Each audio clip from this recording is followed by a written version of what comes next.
ke-21 adab duduk di mahjana, tempat orang kawin atau seumpamanya. Ini kawin ini. Mudah-mudahan kita doain yang belum biar cepat dapat jodohnya, dapat rezekinya, biar lapangkan langkah-langkahnya. Dan kita juga yang udah semoga dilakukan. Kalau mau nambah ya menambah dengan cara yang baik. Jadi kita doain cara yang baik, nggak merugikan, ya kan? Nggak mendatangkan korban-korban baru. Mau kedua mendatangkan korban. Ya kita pengen minta kelapangan situasi. Insya Allah. Yang minta yang terbaik. Langkah kita biar nggak salah. Amin ya Rabbal. Udah aminin aja pokoknya. Biar nikmat udah. Bermula setelah memakai pakaian yang patut, di sini beliau menuliskan sekedar halis, mungkin di situ maksudnya sutra kali ya, halis. Maka ia menurut sebagaimana yang disuruh duduk oleh punyanya tempat, dan jangan ia berduduk lebih di atas dari orang tua-tua atau yang lebih berpangkat daripadanya. Dan jikalau ada orang yang lebih pangkat atau lebih tua baru datang, maka ia bangun memberi hormat kepadanya. Jadi kalau lagi kita duduk, maksudnya ini duduk di pelaminan dengan baju yang sekedarnya, tidak tidak melambangkan martabatnya jauh banget, yang nggak umum gitu. Misalnya pakai lapis emas kali. Nanti di kampung ente banyak orang miskin gitu kalau baju emas. Nanti kalau di tempat sultan baru boleh. Ada kalangan-kalangan raja gitu. Mana lagi baju utang. Maksain diri pulang dari acara pelaminan belangsak semua. Ini mungkin yang dimaksud beliau itu sisi berlebihan dalam adab kita di pelaminan. Ya. Itu hormat sama orang yang lebih tua, lebih berpangkat. Ya, kita datang, ada yang datang kita berdiri, kita senyum, kita berusaha. Namanya di sini adab ya. Kita berusaha untuk hadirkan ke lapangan kepada hati-hati yang hadir. Biasanya banyak tuh kalau lagi yang hadir dan lucu aja melihat calon mempelai, romannya nggak tahu adab, ya kan? Dia lagi kusut kali, ada itu kejadian. Ini namanya jauh dari adab. Padahal yang namanya hadirnya untuk mendoakan atau merestui dari itu adalah satu target utama. Kita memaklumkan diri bahwa kita telah menikah, kita lagi dipajang, karena kita menunjukkan yang paling utama adalah sorotan itu nikmat untuk orang yang hadir, yang melihat. Hati kita harus apa? Hati kita harus hormat. Orang kalau hatinya udah hormat, insya Allah pancaran wajahnya pun enak. Tapi kalau udah melihat berbeda, lihat sebelah begini, walaupun keadaan panas ya, sekarang kan musim panas nih, ngadain acara itu, aneh pernah hadirin, nggak enak situasinya, ya, di luar panas, nyekep, panas, pelaminan itu dia didudukin sama dia aja tuh, isinya ya keringetan, gobios, tapi karena emang hatinya itu ikhlas, hatinya baik, kita melihat senyumannya itu merekah. Dan dia selalu berterima kasih dan memohon doa. Itu kita beda waktu memandang dan melihatnya. Nah itu mendatangkan ketenangan, memasukkan kebahagiaan ke hati orang, itu adalah amal-amal luar biasa. Ini salah satunya artinya terenggi. Ketika kita diundang, itu karena kewajiban kita memenuhi undangannya, dan yang mengundang pun tahu diri atas jeripaya yang hadir.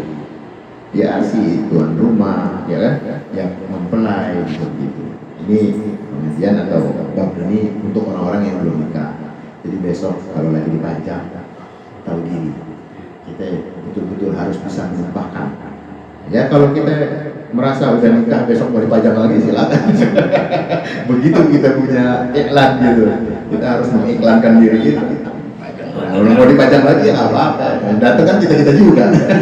CS majlis yang datang. Masya Allah. Jadi kelas banget kita ngedoain. Walaupun kagak dipajang, duduk ya. Duduk kita yang ngundang, tapi dibedain tempat. Tahu beda tempat. Tempat pengantin itu beda, ada sejadahnya. Kita tamu enggak. Itu beda waktu kita melihat yang punya hajat itu atau si mempelai ini menyambut kita dengan lapang, dengan keceriaan, dengan rasa syukur. Beda kita hadir jauh-jauh juga kita rasanya tes jadi obat, adem hati kita. Itu pengaruh. Beda kalau udah jauh-jauh, udah kusut sama urusannya sendiri. Kita rumahnya, gua diamurin, nggak ada yang nyambut kita datang. Pernah gitu? Sama kita kalau datang ke majelis-majelis pernikahan yang beliau inginkan adalah adab bagaimana si pengantin melapangkan apa yang dia bisa persembahkan dengan adabnya.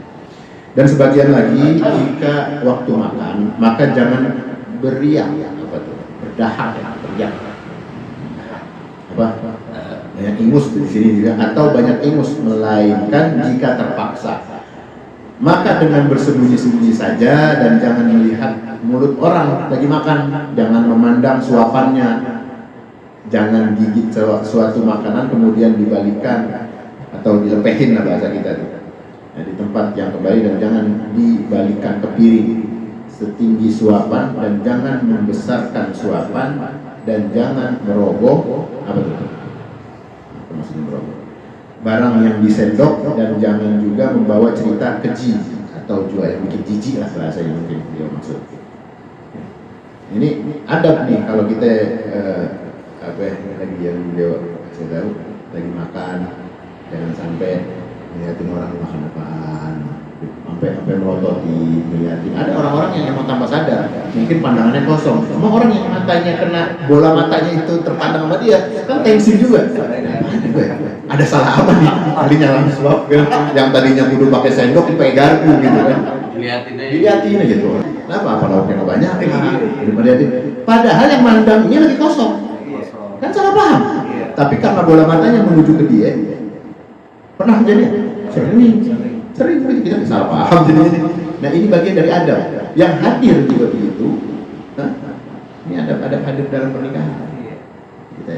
Beliau mengingatkan ini. Kenapa? Karena kita menunjukkan adab kemuliaan ilmu yang kita pengen terapin. Nah, ini muncul kesempurnaan Islam itu muncul dari adab-adab itu.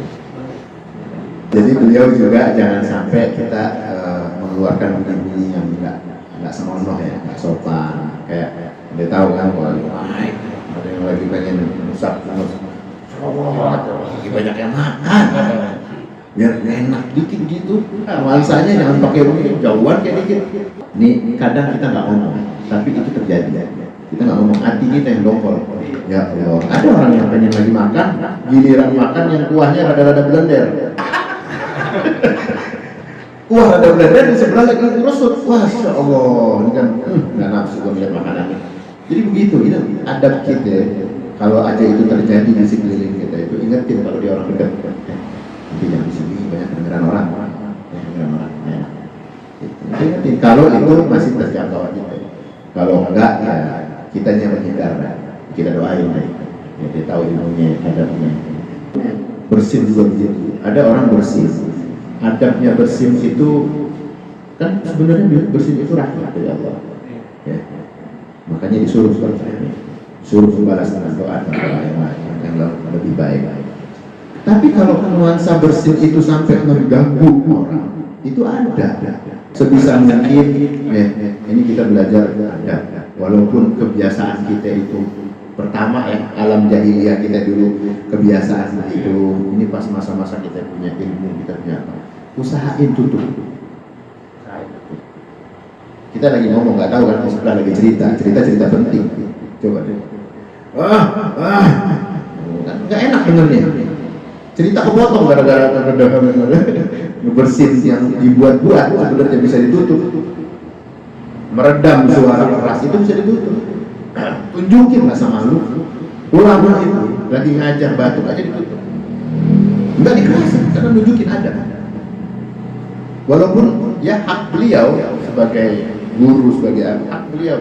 Tapi karena emang memiliki beban adab yang luar biasa dalam mengemban ilmu Allah, mengemban ilmu Rasul, dia mengedepankan akhlak. Bahkan Ali, ente lihat kalau ada guru yang beliau lagi bersin, lagi ngajar atau lagi batuk, mesti malih. Karena jadi sorotan. Nah kita kalau lagi banyak orang, sebetulnya kita lagi jadi pemeran utama di banyak orang di lingkungan kita. Walaupun kita cuma tamu yang nggak kelihatan, tapi jangan jadikan peran utama kita itu terbebani sebab sifat dan adab yang kurang. Insya Allah. Itulah itu sering terjadi di antara kita. Mudah-mudahan dari kita ngebahas ilmu adab kita ini kita bisa menjadi pengingat, kita bisa apa ya, jadi alarm buat orang lain, buat diri kita terutama. Kalau lagi bersih, latihannya sebetulnya jangan diperbanyak. Di depan teman aja kita perlu latihan bagaimana narikan ngedehek, narik teriak kan bisa begitu. Jadi kalau mau tahu latihan kita, jangan mentang-mentang sama orang yang insya Allah yang kita anggap biasa terus kita abaikan.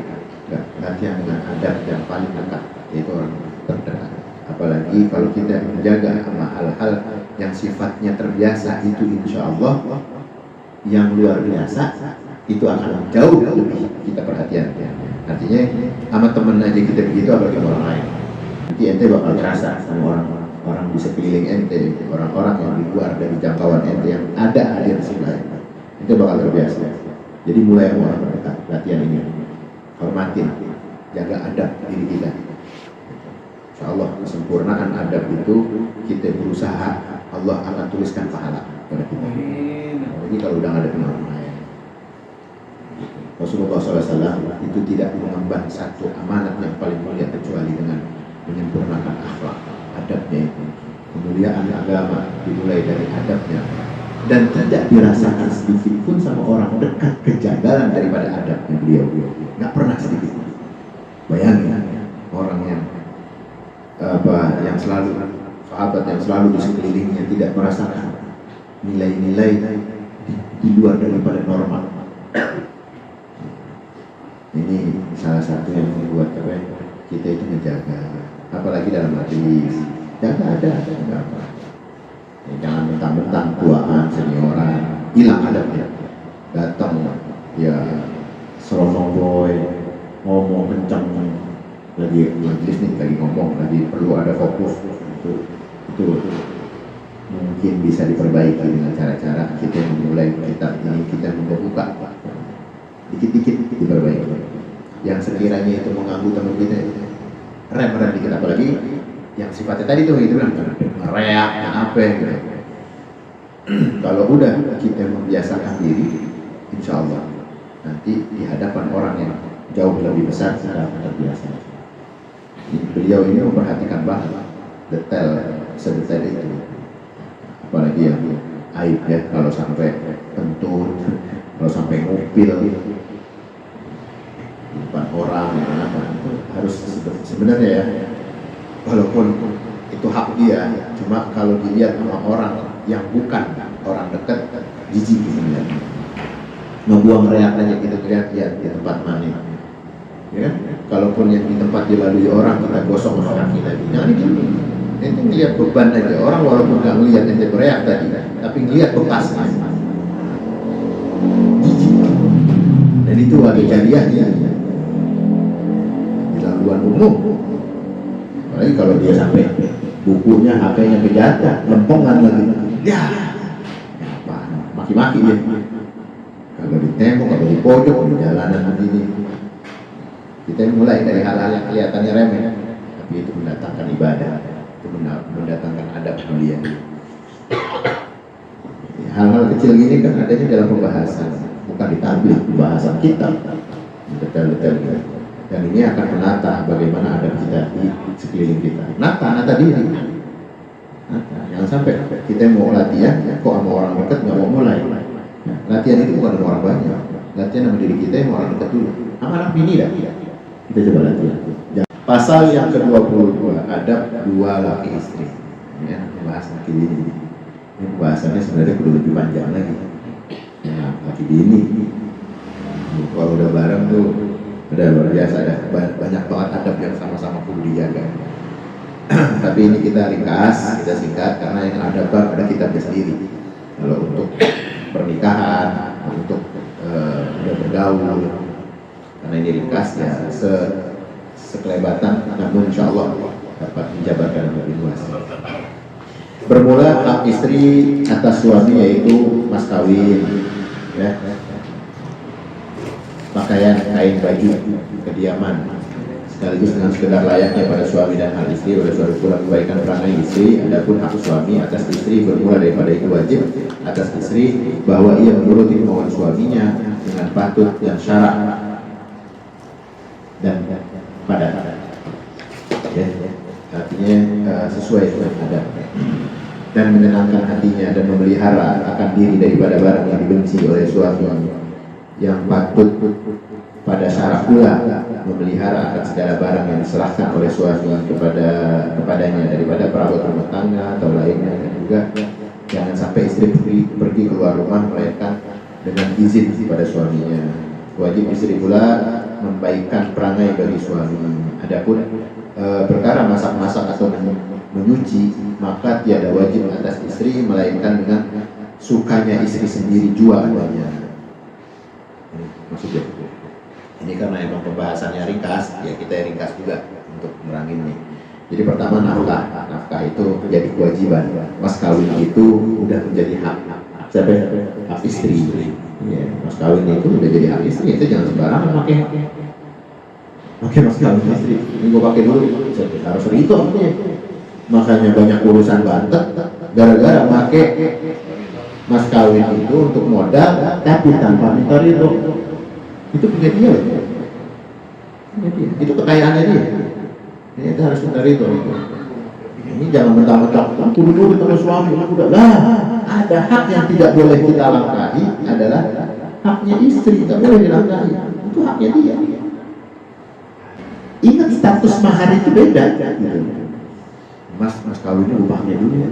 Gua kan dulu mau lagi, nah itu kan beda. Makom itu beda. Iya, jangan sembarangan. Jangan sembarangan nganggap ya itu punya dia, betul. Cuma kenangan mahar itu tempatnya, oke? Mulia.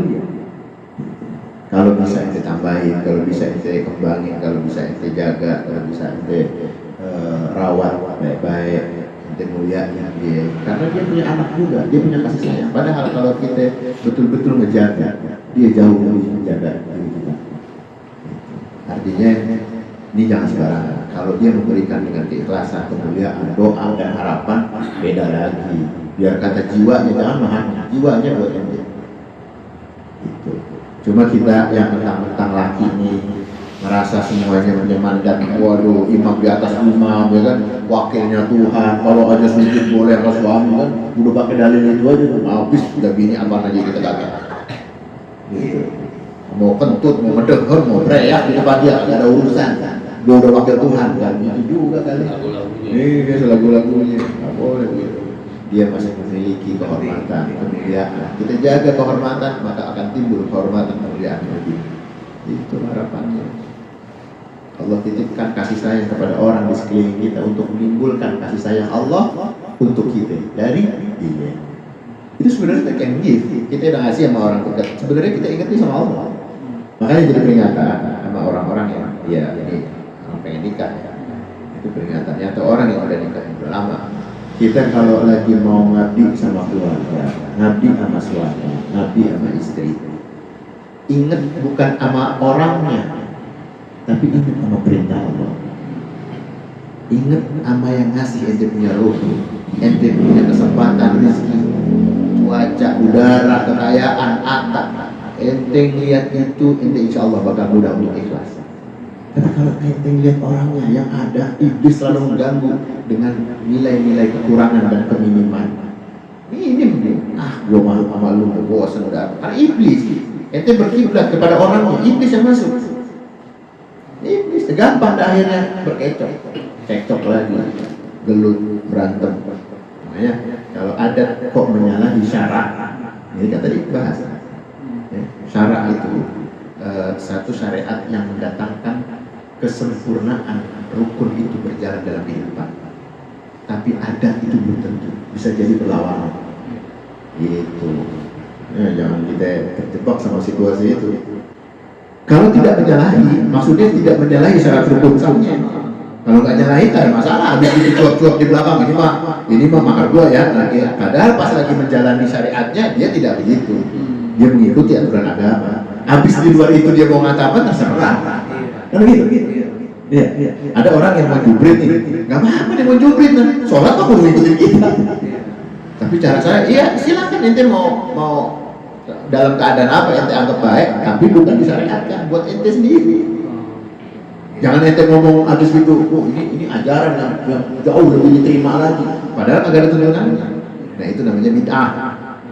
Itu masukin rukun, masukin sahnya, masukin syaratnya, masukin apanya yang kagak ada tuntunannya.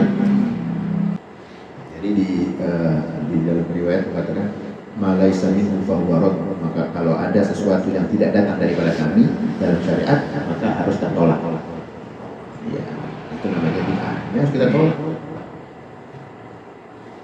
Tapi kalau aja porsinya begini, kalau aja si perempuan beliin mahar karena emang lakinya nggak mampu, dia pengen menjaga kehormatan lakinya, maka pindah haknya. Itu beda. Jadi dia terima lakinya padanya, dia beliin mahar buat lakinya untuk membeli dirinya. Kan misah, itu beda. Dia nggak punya motor, dikasih motor, besok disetorin sama babanya, ini sebagai mahar. Kasih tahu sama dia bantuin untuk menjaga kemuliaan dia sebagai lelaki. Itu beda. Sebetulnya ini bisa dialihkan. Kalau aja emang ada di satu tempat itu begitu, bisa dialihkan dengan ijab kabulnya. Ya udah, aneh kasih. Tapi jangan jadiin, oh ini mahar dari perempuan ini. Nah, kalau ente merasa begitu, maka izzah, kehormatan seorang suami itu akan jatuh. Sebaliknya, kalau ada bisa menjadikan tubuhnya satu kehormatan suami, malah dia mengikhlaskan itu untuk calon suaminya, untuk dirinya menjadi syariat yang mulia dan barokah. Nah itu beda lagi dibanding pemberian itu untuk ejek-ejekan yang ketika ada apa? Ketika ada masalah. Kalau ada masalah baru dihitungin. Lu kan dengkul doang, lu mahar dari gua dulu. Kalau ada unsur begitu, itu namanya tertata. Kalau ada istri seperti itu, luar biasa deh pokoknya. Kita ada babnya sendiri tuh. Itu ada babnya sendiri yang kita insya Allah di kemudian kita buka bab pernikahan yang khusus supaya kita jauh bisa. Ini singkatnya aja udah luar biasa. Nikmat rasanya mendengarkan ringkasnya. Ini dapat kita terapkan pada keseharian kita, kepada niat kita untuk ini, apalagi sampai nanti ke inti ke perahan saripatinya, nah, itu lebih nikmat lagi. Baru pintunya aja udah nikmat rasanya, apalagi udah masuk sampai ente nikmatin, insya Allah.